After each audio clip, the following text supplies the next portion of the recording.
2026, दिन गुरुवार, हिंदी तिथि अष्टमी। और आइए बात करते हैं आज के मुख्य समाचार में। पहले तो आज के कुछ बड़े इवेंट। आज 6 अगस्त से झारखंड राज्य में विधानसभा का मानसून सत्र शुरू होने जा रहा है। इसमें जेपीएससी, जेएसएससी समेत कई अहम मुद्दों पर सदन में बहस होगी और कल 7 तारीख को अनुपूरक बजट भी पेश किया जाएगा झारखंड सरकार की तरफ से। तो आज से झारखंड विधानसभा के मानसून सत्र का 5 कार्य दिवस शुरू होगा, जिसमें जो अभी छात्रों का आंदोलन चल रहा रांची वगैरह में और सुखाड़ समेत कई विशेष मुद्दों पर चर्चा की मांग की जा रही है विपक्ष के द्वारा भी। वहीं हरियाणा में भी आज 6 से 8 अगस्त तक हड़ताल पर रहेंगे सफाई कर्मचारी। सरकार के साथ अपनी मांगों पर सहमति नहीं बनी है, तो इसी के चलते सफाई कर्मचारियों की तरफ से हड़ताल का ऐलान किया गया है। और मौसम विभाग का बड़ा अपडेट आ रहा है। उत्तर भारत के 12 राज्यों में आज 6 तारीख को भारी बारिश की चेतावनी है। 18 जिलों में जमकर बादल बरसेंगे। आईएमडी की तरफ से अलर्ट जारी किया गया है। तो भारी बारिश, तेज आंधी तूफान और वज्रपात का खतरा बना हुआ है। आगे अपन जानेंगे और भी पूरे मौसम समाचार विस्तार से। वहीं खबर है आसाराम बापू की मेडिकल बेल पर आज 6 अगस्त को सुप्रीम कोर्ट में सुनवाई होगी। एम्स हॉस्पिटल ने कहा कि अस्पताल में भर्ती की अब जरूरत नहीं है। तो देखते हैं आगे बापू को जमानत मिलती है या वापस जेल भेजा जाता है। जो भी अपडेट आएंगे अपन देखेंगे। चलिए फिलहाल आगे बढ़ते हैं खबरों में। देखिए आप अगला अपडेट। गूगल पे, फोन पे, पेटीएम यूजर्स जरा ध्यान दें। यूपीआई से लेन देन पर जल्द ही चार्ज लग सकता है, क्योंकि इसको लेकर संसद में सरकार बिल भी पेश करने जा रही है। दरअसल यूपीआई और रुपे यूजर्स के लिए बड़ा अपडेट आ रहा है। बदल सकता है 0 MDR का नियम, और इस नियम में बदलाव के बाद आपको यूपीआई पेमेंट पर चार्ज भी देना पड़ सकता है। सरकार की तरफ से संसद में एक नया बिल पेश किया गया है, जिसके मुताबिक 2000 रुपए से ऊपर के यूपीआई पेमेंट पर चार्ज देना पड़ सकता है। अब ऐसे में कितना चार्ज लग सकता है और संसद में क्या संशोधन विधेयक पेश किया गया है, इस बारे में डिटेल्स भी आप चेक कर सकते हैं। MDR यानी मर्चेंट डिस्काउंट रेट को लेकर जो सरकार ने पहले नियम लागू कर रखा था, तो उसमें यह बदलाव करने का प्लान किया जा रहा है। अगर इस नए नियम का प्रावधान लागू होता है तो हो सकता है भविष्य में आपको 2000 रुपए से ज्यादा के लेन देन पर यूपीआई पेमेंट पर चार्जेस भी देने पड़ सकते हैं। ऐसा चलिए अगली खबर देखिए दोस्तों। पीएम मोदी की पोस्ट हटाने के मामले पर अब मेटा कंपनी की तरफ से मार्क जुकरबर्ग ने माफी मांगी। कंपनी ने माना कि चाइल्ड के इस तरह के कंटेंट और डीप फेक रोकने में भी हम नाकाम रहे। बीते दिन मेटा के ग्लोबल चीफ और भारत सरकार के बीच ये बैठक हुई और इस बैठक के बाद आखिरकार मेटा कंपनी ने ये एक्सेप्ट किया कि खास तरह का कंटेंट प्रमोट करने के लिए हमें पैसा दिया गया, और मेटा ने चाइल्ड एब्यूज और डीप फेक कंटेंट पर भी माफी मांगी है। खुद मेटा कंपनी की तरफ से ये एक्सेप्ट किया गया है। चलिए अगली खबर देखिए। अब हरियाणा राज्य में सभी विभागाध्यक्षों को देना होगा बैंक खातों का 5 साल का हिसाब। सीबीआई जांच के बीच हरियाणा सरकार की तरफ से बड़ा फैसला लिया गया है। 650 करोड़ रुपए के बैंक घोटाले की सीबीआई जांच के बीच हरियाणा सरकार ने ये नए दिशा निर्देश जारी किए हैं। वहीं देखिए राजस्थान में प्रधानमंत्री फसल बीमा योजना की नई निविदा लागू हुई। किसानों को करोड़ों रुपए की राहत और बीमा कंपनियों पर सख्ती का फायदा मिला। सरकार की तरफ से ये डेटा जारी किया गया है कि राजस्थान में किसानों को फसल बीमा योजना का फायदा सबसे अच्छे तरीके से मिल पाया है। ऐसा वहीं राजस्थान में शिक्षा विभाग में तृतीय श्रेणी शिक्षकों के स्थानांतरण यानी ट्रांसफर और पदोन्नति यानी प्रमोशन समेत लंबित मांगों पर भी सकारात्मक आश्वासन दिया गया राजस्थान सरकार की तरफ से। और हरियाणा राज्य की एक बड़ी ही ये दुखद खबर देखिए दोस्तों। एक व्यापारी पिता का वीडियो कॉल के जरिए उनकी बेटियों ने अंतिम संस्कार करवाया, जबकि उनकी बेटियां खुद टीचर हैं, जो अपने पिता की अस्थियां लेने भी नहीं पहुंची, बल्कि 5100 रुपए भेजकर बोली कि सारा काम अच्छे से कर देना। और बेटियों ने पहले ही पिता को भी वृद्धाश्रम में रख रखा। मतलब देखिए आप, मुंबई में एक बड़े कपड़ा व्यापारी रहे शिवचरण राम रत्न नाम के शख्स, जिनकी उम्र 74 साल है, उनकी एक वृद्धाश्रम में मौत हो गई। वे पिछले 3 साल से आश्रम में ही रह रहे थे। लेकिन हालत देखिए अब जरा। आश्रम संचालक का कहना कि बेटियों ने ऑनलाइन 5100 रुपए भेजकर अंतिम संस्कार सोनीपत में ही करने को कहा और पूरी प्रक्रिया वीडियो कॉल के जरिए दिखाने को कहा। मतलब हद हो गई यार। अपने पिता के अंतिम संस्कार, अंतिम कार्य में भी शामिल नहीं हुई बेटियां, जिस पिता ने उनको जन्म दिया, बल्कि वीडियो कॉल के माध्यम से अंतिम रस्म में अंतिम संस्कार पूरा करवा दिया। देखिए आप, जमाना कितना सेल्फिश हो चुका है। चलिए अगला अपडेट आ रहा। भारतीय रिजर्व बैंक आरबीआई ने रेपो रेट को 5.25% पर बरकरार रखा है। यानी इस बार आरबीआई ने अपनी एमपीसी बैठक के बाद रेपो रेट को स्थिर रखने का फैसला किया है। तो रिपोर्ट आ रही कि इससे कारोबारी भरोसा मजबूत होगा, निवेश को बढ़ावा मिलेगा और रेपो रेट जो ये 5.25% पर बरकरार रही, इस वजह से होम लोन, ऑटो लोन, किसी भी तरह के बैंक लोन की ईएमआई यानी हर महीने की किस्त में कोई बदलाव नहीं होगा। यानी आपके लोन की इंटरेस्ट रेट, ब्याज दरें ना तो बढ़ेगी ना घटेगी, क्योंकि रिजर्व बैंक ने रेपो रेट में कोई बदलाव नहीं किया है। यानी अब अगले 2 महीने तक बैंक लोन भले ही सस्ता नहीं होगा, लेकिन कम से कम महंगा भी नहीं होगा। आपकी ईएमआई नहीं घटेगी, नहीं बढ़ेगी, क्योंकि रेपो रेट में कोई बदलाव नहीं हुआ। इसलिए भारतीय रिजर्व बैंक आरबीआई के गवर्नर बोले कि दुनिया में उथल फुथल की वजह से हमारे देश में महंगाई बढ़ी है, लेकिन उसके बावजूद ब्याज दरों में रेपो रेट में कोई बदलाव नहीं किया है। 5.25% पर रेपो रेट बरकरार है। हालांकि आरबीआई ने एमपीसी बैठक के फैसलों के बाद वित्त वर्ष 2027 में महंगाई दर 5% रहने का अनुमान जताया है और जीडीपी ग्रोथ रेट का अनुमान भी 6.7% तक के लिए रखा है 2027 में। वहीं आरबीआई का एक और प्लान है कि जल्द ही हमारे देश में प्लास्टिक के नोट चलेंगे अगले साल अप्रैल मई 2027 के बीच। ये 10 और 20 रुपए के प्लास्टिक के नोट आ जाएंगे। आरबीआई के गवर्नर बोले कि कम मूल्य वाले नोटों से इनकी शुरुआत होगी और ये अगले 30 साल तक चलेंगे। ऐसे में दोस्तों ये जो प्लास्टिक के पॉलीमर के नोट चलने जा रहे हैं हमारे देश में, इन नोटों में और वर्सेस कागजी नोटों में मुख्य अंतर क्या होगा, आम आदमी को इन नोटों का क्या क्या बेनिफिट फायदा मिलेगा, इस बारे में डिटेल्स भी आप चेक कर सकते हैं स्क्रीन पर। इस टेबल में थोड़ा सा वीडियो को पॉज करके देख लीजिएगा। बाकी और भी ये प्लास्ट में महंगाई दर 5% रहेगी। हालांकि छोटी अवधि में महंगाई में बढ़ोतरी होने के आसार रहेंगे और अभी पिछले कुछ महीनों में भारत में महंगाई बढ़ी भी है। ये लेटेस्ट रिपोर्ट देखिए, पिछले 5 महीनों में दाल 8 रुपए प्रति किलो तो वहीं तेल 6 रुपए प्रति लीटर तक महंगा हुआ है। दूध, चीनी समेत आम लोगों के घर में काम आने वाली राशन की चीजों के दाम 99% चीजों के दाम जो है वो बढ़ चुके हैं। तो आने वाले त्योहारों में, रक्षाबंधन वगैरह के मौके पर तो हमारे देश में महंगाई और ज्यादा बढ़ेगी। ऐसा इसके पीछे एक तो वजह अमेरिका, ईरान, इजराइल की जो जंग चल रही है वो, और भी कुछ अन्य कारणों की वजह से हमारे देश में दिनों दिन महंगाई और बढ़ रही है। देख सकते हैं आप डिटेल्स भी। अभी पिछले कुछ दिनों में कई अलग अलग तरह की दालों, चीनी वगैरह के दाम कितने बढ़ चुके हैं, ये रेट्स का कंपैरिजन भी आप चेक कर सकते हैं। वहीं विश्व बैंक की एक रिपोर्ट सामने आ रही दोस्तों की एआई बदल सकता है विकासशील देशों की तस्वीर और अगले 10 सालों में मिल सकती है 100 साल की प्रगति। द वर्ल्ड बैंक, विश्व बैंक की तरफ से ये चौंकाने वाली रिपोर्ट आ रही कि एआई की बदौलत विकासशील देशों को वह आर्थिक और सामाजिक प्रगति सिर्फ 1 दशक में मिल सकती है जिसको हासिल करने में उन देशों को 100 सालों तक का समय लग सकता था। मतलब एआई कितना पावरफुल हो सकता है, इस बात का अंदाजा लगा सकते हैं आप इस रिपोर्ट से, राइट। और अगली खबर देखिए कि अगर गाड़ियों का बीमा नहीं है तो उन्हें पेट्रोल डीजल भी ना दिया जाए। सुप्रीम कोर्ट ने निर्देश दिए केंद्र सरकार के परिवहन विभाग को और कहा कि नई कारों का बीमा 4 साल और बाइक के लिए कम से कम 6 साल का बीमा होना चाहिए। और सुप्रीम कोर्ट ने केंद्र सरकार को यह पायलट प्रोजेक्ट तैयार करने के निर्देश भी दिए सड़क हादसों पर लगाम लगाने के लिए। अभी रिपोर्ट के मुताबिक हमारे देश में 56% गाड़ियां जो हैं वो बिना इंश्योरेंस के चल रही हैं। चलिए सोना चांदी के भाव पर खबर है। चांदी में अच्छी बढ़ोतरी देखने को मिली। एक ही दिन में चांदी लगभग 6,000 रुपए बढ़कर अभी वापस 2.25 लाख रुपए प्रति किलो पहुंच चुकी है, जबकि 10 ग्राम सोने का दाम भी 2760 रुपए बढ़कर अभी 1,46,000 रुपए प्रति 10 ग्राम चल रहा है। बाकी अलग अलग कैरेट के हिसाब से गोल्ड का प्राइस आप देख ही सकते हैं स्क्रीन पर। वहीं खबर देखिए, लोकसभा में बैंकर्स बुक्स एविडेंस बिल 2026 पास हुआ। डिजिटल और वर्चुअल बैंकिंग रिकॉर्ड कोर्ट में अब सबूत माने जाएंगे। अंग्रेजों के जमाने के कानून खत्म होंगे और आखिरकार लोकसभा में इस नए बिल को मंजूरी मिल चुकी है। तो ये बिल, नया कानून लागू होने के बाद अब बैंकिंग के डिजिटल और वर्चुअल रिकॉर्ड्स को भी अदालत के अंदर ठोस सबूत के रूप में माना जाएगा, जैसे सीसीटीवी रिकॉर्डिंग हो गई वगैरह वगैरह। तो इस नए कानून से आम लोगों और बैंकों दोनों को ही क्या फायदा होगा, इस बारे में जानकारी आप चेक कर सकते हैं। वहीं खबर है, केंद्रीय मंत्री किरेन रिजिजू बोले कि सरकार परिसीमन बिल पर विशेष सत्र नहीं लाएगी। मानसून सत्र में ही लाने पर विचार किया जा रहा। राहुल गांधी से समर्थन के लिए भी बातचीत की गई। और सीजेपी कॉकरोच जनता पार्टी के फाउंडर अभिजीत दीपके बोले कि हम अपनी खुद की कोई अलग से पॉलिटिकल पार्टी नहीं बनाएंगे, बल्कि कॉकरोच जनता पार्टी एक प्रेशर ग्रुप की तरह काम करेगी। उन्होंने कहा कि देश को जन आंदोलन की जरूरत है। बीते दिन सीजेपी के फाउंडर अभिजीत दीपके ने संभाजी नगर में मीडिया को संबोधित किया और इसी दरमियान उन्होंने अपना ये बयान दिया। और एक चौंकाने वाली रिपोर्ट आ रही है कि सीजेपी प्रोटेस्ट में एक बड़े ब्लास्ट की साजिश भी रच रही थी। आईएसआई दिल्ली के जंतर मंतर पर पेट्रोल बम लेकर आए थे, लेकिन उस वक्त पंजाब पुलिस ने 9 आरोपियों को पकड़ा था। उन्हीं का ये साजिश और गेम प्लान था। ऐसा वहीं देखिए, दिल्ली के जंतर मंतर प्रदर्शनकारियों के साथ भी राहुल गांधी ने प्रेस कॉन्फ्रेंस की। एक लड़की ने कहा कि भारत माता की जय बोलने पर मुझे देशद्रोही कहा गया, शांति से चलने पर भी मारा। राहुल गांधी ने दिल्ली में अपने घर के बाहर ये प्रेस कॉन्फ्रेंस की जंतर मंतर प्रदर्शनकारियों के साथ। वहीं देखिए, बॉम्बे हाईकोर्ट ने कहा कि देश के परिवहन मंत्री नितिन गडकरी से जुड़ी आपत्तिजनक पोस्ट को फौरन हटाएं। मेटा यानी फेसबुक, इंस्टाग्राम और एक्स ट्विटर को यह आदेश दिया और अदालत ने पोस्ट करने वाले यूजर्स की जानकारी भी मांगी इन कंपनियों से।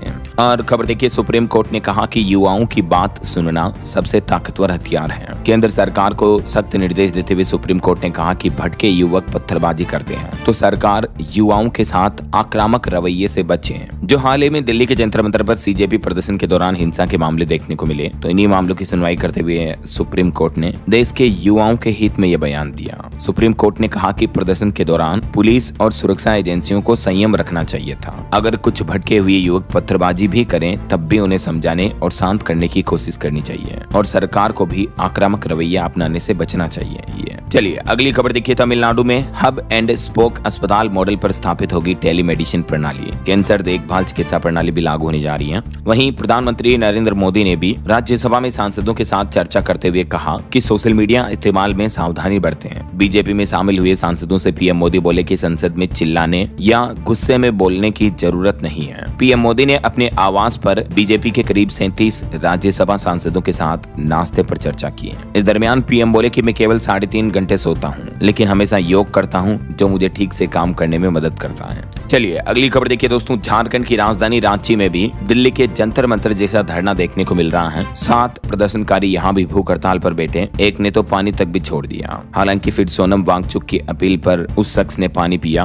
और 7 अगस्त को यानी कल विधानसभा का घेराव करेंगे प्रदर्शनकारी छात्र वगैरह। सोनम वांगचुक ने वीडियो कॉल करके एक छात्र देवेंद्र महतो को पानी पिलाया जो भूख हड़ताल के साथ पानी भी छोड़ चुका था। ये छात्र नेता है जो पिछले 2 अगस्त से अन्न जल वगैरह सब छोड़ रखा है, लेकिन सोनम वांगचुक ने वीडियो कॉल से इन पर अपील की बातचीत की है। दरअसल नीट पेपर लीक की ही तरह झारखंड में भी ये जो छात्र हैं इनकी कुछ प्रमुख मांगे हैं कि पेपर लीक वगैरह को रोका जाए और जो जेपीएससी की परीक्षा लीक हुई उसकी सीबीआई और ईडी से जांच कराई जाए। जेपीएससी पेपर लीक में भी अब तक क्या क्या हुआ देख सकते हैं आप ये टाइमलाइन। चलिए अगला अपडेट देखिए। यूपी लखनऊ कानपुर एक्सप्रेसवे पर अब टोल टैक्स नहीं लगेगा। 4700 करोड़ में बना ये एक्सप्रेसवे बार बार धंसने के बाद अब एनएचएआई ने कहा कि इसके ठीक होने तक हम टैक्स नहीं लेंगे। तो फिलहाल इस पूरे हाईवे पर ही टोल टैक्स वसूली पर रोक लगा दी गई है। और देखिए जम्मू कश्मीर में धारा 370 हटाने के 7 साल पूरे हो चुके हैं और इस बरसी के मौके पर जम्मू कश्मीर में सुरक्षा बढ़ाई गई। अमरनाथ यात्रा भी रोकी गई। बिना परमिशन के रैली और धरने निकालने पर रोक है। विपक्ष की तरफ से ब्लैक डे मनाया जा रहा है धारा 370 हटाए जाने के 7 साल पूरे होने के मौके पर भी। केंद्र सरकार ने 5 अगस्त 2019 को जम्मू कश्मीर से धारा 370 हटा दी थी। चलिए सरकारी कर्मचारियों के 8th पे कमीशन यानी 8वें वेतन आयोग पर बड़ा अपडेट आ रहा। इसी महीने 31 अगस्त और 1 सितंबर 2026 को राजस्थान के जयपुर में बड़ी बैठक होगी। दिल्ली चंडीगढ़ मीटिंग की भी लिस्ट जारी हुई और इस बैठक के लिए कर्मचारियों और पेंशनर संगठन 18 तारीख तक आवेदन कर सकते हैं। 8वें वेतन आयोग की इन बैठकों में कर्मचारियों के संगठनों के साथ ही संवाद किया जाएगा, बातचीत की जाएगी और 8th पे कमीशन आयोग की तरफ से आगे की रणनीति बनाई जाएगी। ऐसा वहीं खबर आ रही है यूपी अयोध्या में राम मंदिर में राम दरबार के बिना पास दर्शन होंगे। आरती में शामिल होने के लिए तत्काल पास शुरू किया गया है। ट्रस्ट ने ये व्यवस्था बदली है, यानी अयोध्या में राम मंदिर में अब राम दरबार दर्शन के लिए ही जरूरी पास नहीं मिलेगा, बल्कि सिर्फ आरती में शामिल होना आपको तो आप अलग से पास ले पाएंगे। ये इस तरह की व्यवस्थाएं शुरू कर दी गई है। ऐसा देख सकते हैं आप डिटेल्स भी, how to book VIP darshan tickets for Ram Mandir Ayodhya. और खबर देखिए सुप्रीम कोर्ट ने एक सख्त निर्देश देते हुए कहा कि देश की अदालतें लज्जा, भंग, हवस इस तरह के शब्दों का इस्तेमाल न करें। जज चरित्र और कपड़ों पर नहीं बल्कि सबूतों पर फैसला दें। एक दुष्कर्म से जुड़े मामले की सुनवाई करते हुए सुप्रीम कोर्ट ने ये नई गाइडलाइन लागू की है। सुप्रीम कोर्ट के निर्देश पर राष्ट्रीय न्यायिक अकादमी एनजेए की तरफ से एक्चुअली ये गाइडलाइन जारी की गई है कि हाई कोर्ट, सुप्रीम कोर्ट या किसी भी तरह की कोर्ट के जज अपने फैसले सुनाते समय एक तो इस तरह के शब्दों का इस्तेमाल ना करें और दूसरा जज भावनाओं में या चरित्र, कपड़ों, जीवन शैली के आधार पर नहीं बल्कि सबूतों के आधार पर फैसला दे। ऐसा और अगली खबर देखिए। आरबीआई के गवर्नर ने देश की ग्रामीण अर्थव्यवस्था को लेकर चिंता जताई। उन्होंने कहा कि हमारे देश में कुछ महंगाई घटी है, लेकिन अर्थव्यवस्था यानी इकोनॉमी के सामने अभी भी एक नई मुसीबत है और अभी इस साल तो मानसून भी कमजोर है। तो आरबीआई गवर्नर ने खेती और ग्रामीण अर्थव्यवस्था को लेकर चिंता जताई है। अल नीनो के कारण मानसून कमजोर हो रहा तो इस वजह से गाँव में किसानों को थोड़ी कम आमदनी होगी, ऐसा क्योंकि उनकी फसल की पैदावार ही कम होगी। तो और एक रिपोर्ट सामने आ रही कि भारत में इलेक्ट्रिक वाहनों की बिक्री 2034 तक 55% वार्षिक दर से बढ़ने की उम्मीद है। वहीं खबर देखिए ओल्ड मॉन्क से लेकर रॉयल चैलेंज तक एफएसएसएआई यानी भारत के खाद्य विभाग की तरफ से कई सारे शराब के ब्रांड्स पर एक्शन लिया है। दरअसल ये जो शराब के ब्रांड्स हैं इनके फ्लेवरिंग और लेबलिंग को लेकर सवाल उठने लगे हैं, तो ब्रांड्स के कई सारे प्रोडक्ट्स पर रोक लगाने का आदेश जारी कर दिया एफएसएसएआई ने। क्यों ये रोक लगाई है? तो भारत सरकार के खाद्य विभाग का कहना कि ये जो ब्रांड्स लेबल में दावे कर रहे हैं वो दावे सच नहीं है। जैसे बीते दिन डाबर के शहद, घी वगैरह पर भी 100% शुद्धता के दावों के चलते प्रतिबंध लगा दिया था, राइट। तो ठीक इसी तरह से इन शराब के ब्रांड्स को लेकर भी सख्त एक्शन लिया है खाद्य विभाग की तरफ से। बहरहाल अभी तो अपन कुछ और महत्वपूर्ण और काम की खबरें देखेंगे दोस्तों, लेकिन फिलहाल वक्त तो चला है आज के ताजा मौसम समाचार जानने का। और हाँ, एक छोटी सी रिक्वेस्ट आपसे ये है कि अगर आप DLS न्यूज चैनल से अभी तक भी जुड़े नहीं हो तो जुड़ जाइए, चैनल को सब्सक्राइब करके बेल आइकन जरूर दबा देना और इस वीडियो पर एक लाइक और शेयर भी कर देना, ताकि आपको रोजाना की ताजा खबरें, महत्वपूर्ण मुख्य समाचार, काम के न्यूज अपडेट सबसे पहले आपके मोबाइल पर मिलते रहेंगे।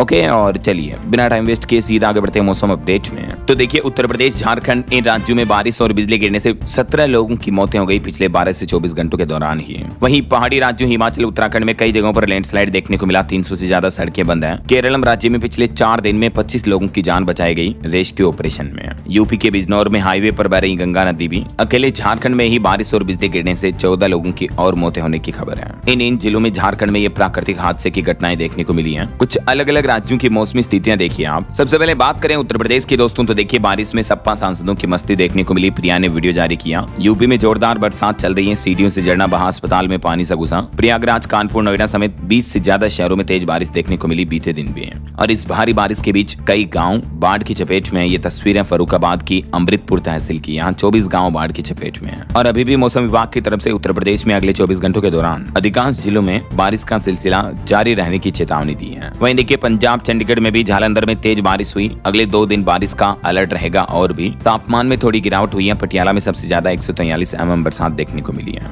आगे आने वाले सप्ताह भर 7 दिनों के लिए पंजाब, चंडीगढ़ में मौसम का पूर्वानुमान क्या है देख सकते हैं आप। मौसम विभाग की चेतावनी भी है। वहीं बिहार में देखिए, नालंदा में बिजली गिरने से एक जगह रोपवे बंद पड़ा है। केबिन में फंसे लोग। सुपौल में हेवी रेन की चेतावनी। अररिया में भी बाढ़ जैसे हालात चल रहे हैं। कई निचले इलाकों में भी पानी भरा हुआ है। बिहार में अभी मानसून पूरा एक्टिव है और लगभग पूरे बिहार के सभी जिलों में बारिश का अलर्ट जारी कर रखा मौसम विभाग ने। बात करें राजस्थान की तो राजधानी जयपुर, कोटा समेत 6 जिलों में बारिश चल रही है। अलवर में सड़कों पर पानी भरा। चूरू जिले के सुजानगढ़ जानाना अस्पताल में महिला के सिर पर एक प्लास्टर भी गिर गया। हालांकि गनीमत रही कि महिला की जान नहीं गई, उसके सिर में 2 टांके आए हैं। तो ऐसे खराब मौसम के हालातों में सावधान रहें। और आज 6 अगस्त को भी राजस्थान में लगभग पूर्वी हिस्से और उत्तरी हिस्से के जिलों में बारिश की चेतावनी है। आधे राजस्थान के लगभग। बाकी मौसम शुष्क रहेगा। लेकिन कल 7 तारीख के बाद राजस्थान में मानसून एक बार फिर से सक्रिय होगा। सिर्फ जैसलमेर को छोड़कर बाकी सभी जिलों में बारिश का ऑरेंज और येलो अलर्ट रहेगा 8 अगस्त तक भी। वहीं देखिए दोस्तों, मध्य प्रदेश के ग्वालियर में सड़क धंसी, गड्ढे में कार फंसी, घुटनों तक पानी में उतरी कलेक्टर। मेहर में गरू में पानी घुसा। शाहजहांपुर, नर्मदापुरम में भी बारिश देखने को मिली है। और अभी भी मध्य प्रदेश में आज 6 अगस्त को ये ऑरेंज अलर्ट वाले जिलों में अति भारी बारिश की चेतावनी रहेगी। कल 7 तारीख को भी मध्य प्रदेश के उत्तरी हिस्सों में कुछ जिलों में ऑरेंज और येलो अलर्ट की चेतावनी है। वहीं पहाड़ी राज्यों की बात करें तो हिमाचल प्रदेश के 4 जिलों में भारी बारिश की चेतावनी। नदी नालों से दूर रहने की एडवाइजरी जारी की है मौसम विभाग ने। अगले 6 दिन यानी सप्ताह भर तक बादल बरसेंगे हिमाचल में। तो आज भी कुछ जिलों के लिए येलो अलर्ट है। आगे आने वाले 2-3 दिन तक के लिए देख सकते हैं आप। और ठीक ऐसे उत्तराखंड में भी देहरादून, रुद्रप्रयाग समेत 5 जिलों में आज भी स्कूलों में छुट्टी घोषित की हुई है। टिहरी और चमोली में लैंडस्लाइड की घटना भी हुई। 10 जिलों में 103 सड़कें भी बंद पड़ी हैं। उत्तराखंड में खराब मौसम के हालातों को देखते हुए मुख्यमंत्री पुष्कर सिंह धामी ने ये ट्वीट भी किया है। लोगों को सावधान रहने की अपील की है। बाकी अगले 3 दिन उत्तराखंड में मौसम का हाल क्या रहेगा, जानकारी आप देख सकते हैं स्क्रीन पर। और भारत के मानचित्र में देखिए, असम, मेघालय, इन पूर्वी भारत के राज्यों में रेड अलर्ट जारी कर रखा है। कुछ राज्यों में ऑरेंज अलर्ट की चेतावनी है। और मध्य भारत, उत्तरी और दक्षिणी भारत के कई राज्यों में येलो अलर्ट भी है मौसम विभाग की तरफ से बारिश का। अगले 2 दिन आज 6 और कल 7 अगस्त को देश भर में मौसम का पूर्वानुमान कैसा रहने वाला है, इस बारे में जानकारी भी आप देख सकते हैं। ओके, और चलिए मौसम अपडेट्स के बाद आगे बढ़ते हैं खबरों में। देखिए आप कुछ मार्केट अपडेट्स पर नजर डालते हैं। बीते दिन भारतीय शेयर बाजार में सेंसेक्स 152 अंक चढ़कर 78,581 पर बंद हुआ। निफ्टी भी 10 अंक तक चढ़ा। वहीं एयर इंडिया के नए CEO बने टेवोल्डे गेब्रेमेरियम कैंपबेल विल्सन की जगह लेंगे ये। और वहीं एर्थ पे कमीशन पर एक और अपडेट आ रहा। रेलवे पेंशनर्स ने भी कुछ अहम मांगे रखी। न्यूनतम वेतन, पेंशन और मेडिकल सुविधाओं पर जोर दिया। 8वें वेतन आयोग को लेकर रेलवे पेंशनर्स ने ये कई अहम सुझाव दिए हैं, जिसमें न्यूनतम वेतन, 5% इंक्रीमेंट, OROP जैसी पेंशन व्यवस्था समेत क्या क्या मांगे की गई है, इस बारे में डिटेल्स भी आप चेक कर सकते हैं। इसके अलावा कर्मचारियों के मेडिकल सुविधा, भत्ते और MSEP पर भी क्या कहा गया है। देख सकते हैं आप। और खबर देखिए, सरकार लाई नया टैक्स अमेंडमेंट बिल 2026, जिससे विदेशी निवेश से लेकर डिजिटल पेमेंट तक कई नियम बदलने की तैयारी की जा रही है। केंद्र सरकार ने बीते दिन यह नया बिल लोकसभा में पेश किया और इस बिल से अलग अलग सेक्टर में निवेशकों पर भी असर पड़ेगा। देख सकते हैं इस बिल के बाद विदेशी निवेशकों और फंड मैनेजरों के लिए क्या क्या बदल जाएगा। इलेक्ट्रॉनिक सेक्टर को सबसे ज्यादा फायदा मिलने वाला है। और खबर देखिए, फसल बीमा मामले में राजस्थान राज्य का डंका बजा। देश में सबसे ज्यादा 62.5 लाख किसान नामांकित हुए प्रधानमंत्री फसल बीमा योजना के स्कीम में। और झारखंड छात्र आंदोलन पर भी अब एक लेटेस्ट अपडेट आ रहा कि 12 दिन बाद सरकार ने उनको बातचीत के लिए बुलाया है। खुद मुख्यमंत्री हेमंत सोरेन करेंगे प्रतिनिधिमंडल से वार्तालाप। झारखंड की राजधानी रांची में जो दिल्ली के जंतर मंतर की तरह छात्र विरोध प्रदर्शन कर रहे हैं, तो अब जाकर मुख्यमंत्री ने उनकी बात सुनी है और बातचीत के लिए उनको बुलाया है। वहीं SIR पर अपडेट आ रहा, दिल्ली और महाराष्ट्र में दूसरी बार समय सीमा बढ़ाई गई। अब 24 अगस्त को आएगी ड्राफ्ट मतदाता सूची। चुनाव आयोग की तरफ से पिछले 3 सप्ताह में ही महाराष्ट्र दिल्ली में चल रहे SIR के लिए दूसरी बार डेट बढ़ा दी गई है। और खबर है, 60 से ज्यादा संगठनों ट्रेड यूनियनों ने असम के कार्यकर्ता प्रणब डोले पर लगाए रासुका को हटाने की मांग। देश भर में ये विरोध प्रदर्शन देखने को मिल रहा है। इस मुद्दे पर भी देख सकते हैं आप जानकारी। और खबर देखिए, राजस्थान की राजधानी जयपुर और जोधपुर बनेंगे ट्रेवल ट्रेड के बड़े केंद्र। 17 से 19 सितंबर को जयपुर में छठा राजस्थान डोमेस्टिक ट्रेवल मार्ट का आयोजन भी होगा। वहीं देखिए, महाराष्ट्र में अब नहीं बिकेगा नकली पनीर। सरकार ने नॉन डेयरी पनीर पर बैन लगा दिया है। महाराष्ट्र सरकार ने एनालॉग या गैर डेयरी पनीर के निर्माण पर पूरी तरह से रोक लगाने का आदेश दे दिया है। यानी अब राज्य में ऐसे पनीर को बनाना, बेचना और रखना, सप्लाई करना सीधा अवैध माना जाएगा। नियम तोड़ने वालों को 6 महीने तक की जेल की सजा और 1 लाख रुपए तक का जुर्माना भी हो सकता है। तो सावधान रहें, महाराष्ट्र में अब पनीर बनाने वाले भी और खरीदने वाले भी हैं। और अगली खबर देखिए, अमेरिका में अंग्रेजी नहीं बोलने वाले 28,000 ट्रक ड्राइवरों के लाइसेंस रद्द कर दिए गए, जिसमें भारतीयों पर सबसे ज्यादा असर पड़ेगा। वहीं देखिए, बांग्लादेश की जो पूर्व प्रधानमंत्री, जब वहां तख्ता पलट हुआ था तब भारत आ गई थी, आपको पता होगा, शेख हसीना। तो अब वो अपने संबोधन में बोली कि मैं इसी साल दिसंबर में बांग्लादेश लौटूंगी। 2 साल बाद उन्होंने वर्चुअली भाषण दिया। हालांकि उस वक्त कैमरा ऑफ था। प्रोग्राम में शामिल क्रिकेटर साकिब के घर पर हमले की भी खबर है। और शेख हसीना ने अपने बीते दिन दिए संबोधन में ये 5 बड़ी बातें कही है। वहीं खबर देखिए, इलॉन मस्क की कंपनी स्पेस एक्स का 4000 किलो वजनी रॉकेट चांद से टकराया। 8,500 किलोमीटर की रफ्तार से अंतरिक्ष में घूम रहा था। हालांकि नासा ने कहा कि धरती को इससे कोई खतरा नहीं है। और अमेरिका ईरान जंग पर खबर आ रही है। अमेरिकी राष्ट्रपति डोनाल्ड ट्रंप बोले कि ईरान ने कहा आइए बात करते हैं। तो ट्रंप का कहना है कि अगले 48 घंटे में ये युद्ध की स्थिति साफ हो जाएगी, जबकि ईरान का कहना है कि हमारी अमेरिका से कोई बातचीत नहीं हो रही है। लेकिन ट्रंप कह रहे हैं कि ईरान के साथ अब हम बातचीत को आगे बढ़ाएंगे ऐसा। और एक रिपोर्ट सामने आ रही है कि ईरान जंग के दौरान 6 तेल कंपनियों ने तकरीबन 81 अरब डॉलर कमाए हैं, जो कि भारत के रक्षा बजट से भी ज्यादा है। क्योंकि वजह यह कि इस दौरान कच्चा तेल 23% तक महंगा हो गया था। तो दुनिया भर की कई ग्लोबल ऑयल कंपनियों की तरफ से रेट्स बढ़ा दिए गए और जमकर कमाई हुई है इन कंपनियों को ऐसा। चलिए आगे बढ़ते खबरों में देखिए आप अगली खबर, बिहार में 15 अगस्त तक 11 लाख परिवारों को मिलेगा नया राशन कार्ड। ऑनलाइन आवेदन कर सकते हैं आप भी। खाद्य और उपभोक्ता संरक्षण विभाग की तरफ से यह अपडेट जारी किया गया है। और बिहार में इस बार आने वाले स्वतंत्रता दिवस के मौके पर हर घर तिरंगा अभियान के लिए 6 करोड़ रुपए का बजट भी मंजूर किया है बिहार के मुख्यमंत्री ने। और 300 से ज्यादा नए पदों को भी हरी झंडी दी है। बिहार के सीएम सम्राट चौधरी की कैबिनेट बैठक हुई और इस बैठक में कुछ बड़े फैसले लिए गए। बिहार के राजगीर में बनेगा स्पोर्ट्स सेंटर और शुरू होगा हेली टूरिज्म भी। 16 अस्पतालों का सिस्टम भी बदलेगा। वहीं खबर है बिहार में पोस्ट मैट्रिक स्कॉलरशिप यानी छात्रवृत्ति के लिए ऑनलाइन आवेदन भी शुरू हो चुके हैं। 15 सितंबर तक मौका है, तब तक आवेदन कर सकते हैं। और एक अच्छी खबर देखिए, बिहार में अब जमीन विवादों पर ब्रेक लगेगा। नवादा के मेस कोर के अंतर्गत भी भूमि सर्वे तेज हुआ और 57 गाँवों का सीमांकन पूरा हुआ है। चलिए अगली खबर देखिए, झारखंड के शहरी क्षेत्र में सितंबर तक 44,000 लाभुकों को पीएम आवास योजना का फायदा मिलेगा। 10 निकायों में बनेंगे एनिमल बर्थ कंट्रोल सेंटर भी। झारखंड रांची में ये प्रशासन ने प्लान बनाया है। और खबर है झारखंड बनेगा देश का नया मेडिकल टूरिज्म हब। राजधानी रांची में बनेगी विश्व स्तरीय मेडिको सिटी। 284 करोड़ रुपए के बजट का प्रस्ताव है। वहीं देखिए यात्रियों को महंगाई का बड़ा झटका।